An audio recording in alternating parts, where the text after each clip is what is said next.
उत्तर प्रदेश सरकार ने आज भी कैबिनेट मीटिंग में कई अहम प्रस्तावों पर मोहर लगाई। कल मीटिंग में अयोध्या सहित तमाम पर्यटन स्थलों के विकास का मुद्दा प्रभावी रहा। बैठक के बाद हमारे संवाददाता अनूप त्रिपाठी ने योगी सरकार के कैबिनेट मंत्री जयवीर सिंह से खास बातचीत की। इस दौरान उन्होंने कहा कि हमारा सीधा सा प्रयास है कि श्री राम जन्मभूमि मंदिर पूर्ण होकर श्रद्धालुओं के दर्शन के लिए खुले। इससे पहले अयोध्या सहित आसपास के क्षेत्र पूरी तरह से विकसित विकास सुनिश्चित हो, जिससे दुनिया भर में आने वाले तमाम श्रद्धालुओं को कोई दिक्कत पेश न आए। उत्तर प्रदेश सरकार की कैबिनेट मीटिंग ओवर हो चुकी है।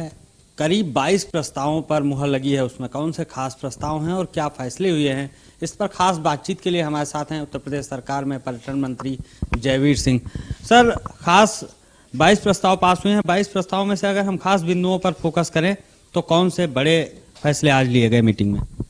4 नई यूनिवर्सिटीज को आज एनओसी जारी की गई है। उसके लिए मंत्रिपरिषद ने अपनी सहमति दी है। सबसे बड़ी जो महत्वपूर्ण विषय रहा है उसमें यह है कि अयोध्या, जिसका जनवरी में संभावना है कि मंदिर का हम लोग लोकार्पण की स्थिति में ला करके समर्पित लोग को कर देंगे, और हम आप सब जानते हैं कि उसके बाद जिस तरीके से श्रद्धालुओं की, पर्यटकों की भीड़ उमड़ने की संभावना, पूरे विश्व भर से लोग आने वाले हैं, तो उनके लिए तमाम सुविधाओं की जरूरत होगी। उनके रहने की, ठहरने की, अन्य जन सुविधाओं की जरूरत होगी। उसी के दृष्टिगत पंचकोसी परिक्रमा, 14 कोसी परिक्रमा, 84 कोसी परिक्रमा, तीनों को 4 लेन में परिवर्तित करने का, और उसके अगल बगल से जो पर्यटक या श्रद्धालु जब परिक्रमा करेंगे तो उनके लिए जन सुविधाएं, उनके लिए कॉरिडोर, उनके लिए टॉयलेट्स, उनके लिए शेड्स, उनके लिए साइनेज और अन्य इस तरह की व्यवस्थाएं करने का आज निर्णय लिया गया है। और उसमें मंत्रिपरिषद से सहमति के बाद ये कार्य हम लोगों का प्रयास रहेगा कि दिसंबर और जनवरी से पहले हम लोग पूर्ण करा लें। करीब कितना खर्चा आएगा सर इस पूरे निर्माण? अकेला पिरोडी की जो रोड्स हैं, जो रोड्स जो पंचकोसी उसकी हैं, 465 करोड़ रुपए का लगभग उसी में खर्चा आने वाला है।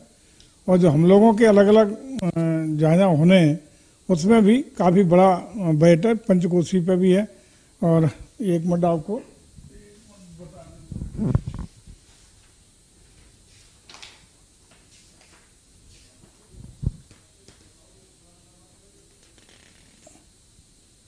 ₹21 करोड़ 68 लाख रुपए का पंचकोसी परिक्रमा का हम लोगों का खर्चा आएगा।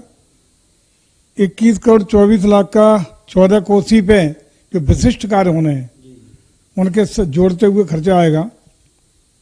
84 कोसी परिक्रमा पे 20 करोड़ 39 लाख रुपए के लगभग खर्चा आएगा। 84 कोसी उसी मार्ग पर कुंडों का जो डेवलपमेंट होना है, कुंड बनेंगे, उसमें भी लगभग 20 करोड़ 56 लाख रुपए का खर्चा आएगा। इसके साथ ही अमेठी जनपद का जो जायस नगर पालिका परिषद है, उसमें भी गोरखनाथ जी की जो तपोस्थली है उसका पर्यटन विकास का भी हम लोगों ने आज विशिष्ट कार्यों की सहमति ली है। उस पर भी लगभग 21 करोड़ 60 लाख रुपए का खर्चा आने वाला है। इस तरीके से मैं समझता हूँ कि सरकार का प्रयास है कि जो भी बाहरी पर्यटक श्रद्धालु उत्तर प्रदेश में आए वो बिना किसी असुविधा का सामना न करें, किसी प्रकार की उन्हें कठिनाई न हो। इसी के लिए चाहे इंफ्रास्ट्रक्चर डेवलपमेंट की बात हो, ट्रांसपोर्टेशन की बात हो, आवागमन के साधन जुटाने की बात हो, सारे प्रयास करने का काम कर रही है।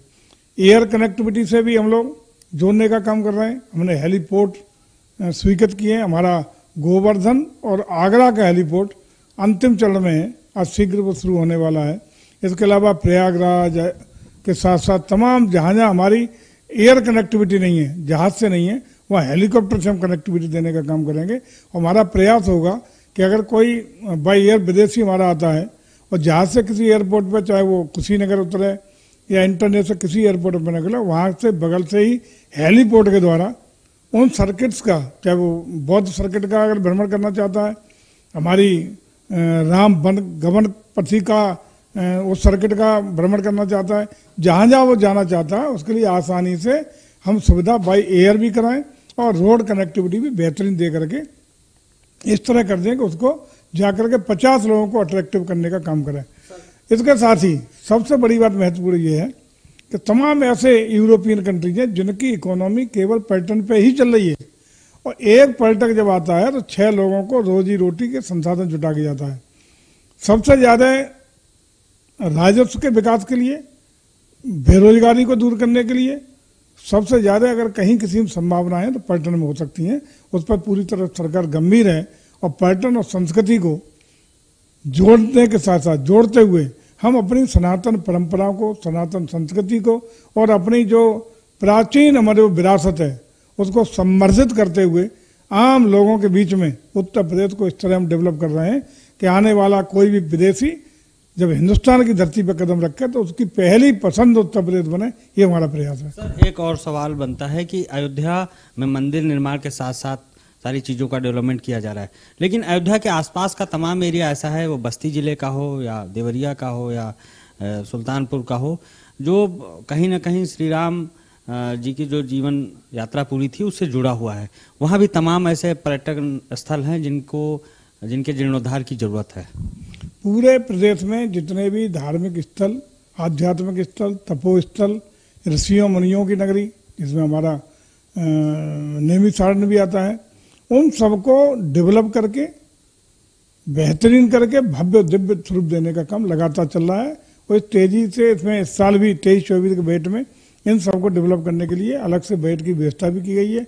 और मुख्यमंत्री पर्यटक संवर्धन योजना में भी हम उन मंदिरों को, उन धार्मिक स्थलों को, उन सनातन स्थितियों को या पर्यटन स्थलों को भी जोड़ने का काम कर रहे हैं, उनको इंफ्रास्ट्रक्चर डेवलपमेंट करने का काम कर रहे हैं जहां अब तक लोगों ने नहीं किया है या छूटे हुए हैं, जहां कहीं न कहीं उनको मदद की सरकार की आवश्यकता है। तो ये कहा जाए कि अंतिम तैयारी मंदिर निर्माण पूरा होने और शुरू होने से, दर्शन शुरू होने से पहले की जो आखिरी तैयारियां हैं उन पर फोकस किया जा रहा है पूरी तरह।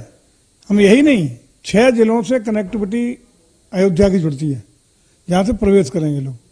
6 एंट्री पॉइंट पर, 6 जिलों के एंट्री पॉइंट पर जो मेन रोड है जहां से कनेक्टिविटी होगी, हम लोग भव्य और दिव्य गेट बना रहे हैं। वहां पर्यटकों की सुविधा के लिए पार्किंग से लेके खाने पीने से ठहरने तक की व्यवस्था, पेट्रोल पंप, सीएनजी, सारी जन सुविधाएं एक ही स्थान पर देने का काम करेंगे। वो यही नहीं, जो हायर लेवल के हायर इनकम वाले लोग हैं, तो उच्च श्रेणी में आते हैं, उनके लिए अलग तरह की व्यवस्था होगी, सुख सुविधाएं होगी।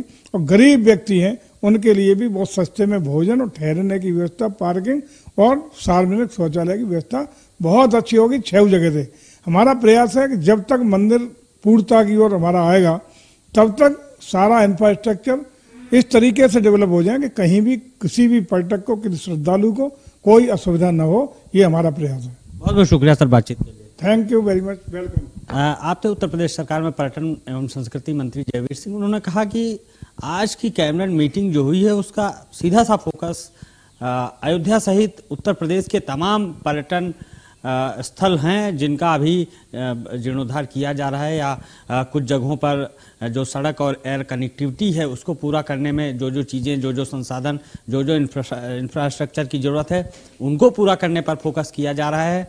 नए विद्यालय बनाने की बात हो, सड़क बनाने की बात हो, उसके चौड़ीकरण की बात हो, तमाम तपोस्थली और तमाम ऐसे सनातन संस्कृति से जुड़े स्थल हैं, बौद्ध संस्कृति से जुड़े स्थल हैं जिनको खूबसूरत बनाने की बात हो, हमारा सीधा सा उस पर फोकस है। और इस बात पर सीधा फोकस है कि जब मंदिर पूर्ण हो, मंदिर में दर्शन शुरू हो, उससे पहले हम अयोध्या सहित अयोध्या के आसपास के पूरे क्षेत्र को इस तरह से डेवलप कर सकें कि विदेशियों को भी यहाँ आकर अच्छा लगे और उन्हें यहाँ पर कोई दिक्कत न हो। लखनऊ से वीडियो जर्नलिस्ट जुबैर अहमद के साथ अनूप त्रिपाठी, JK 24/7 न्यूज।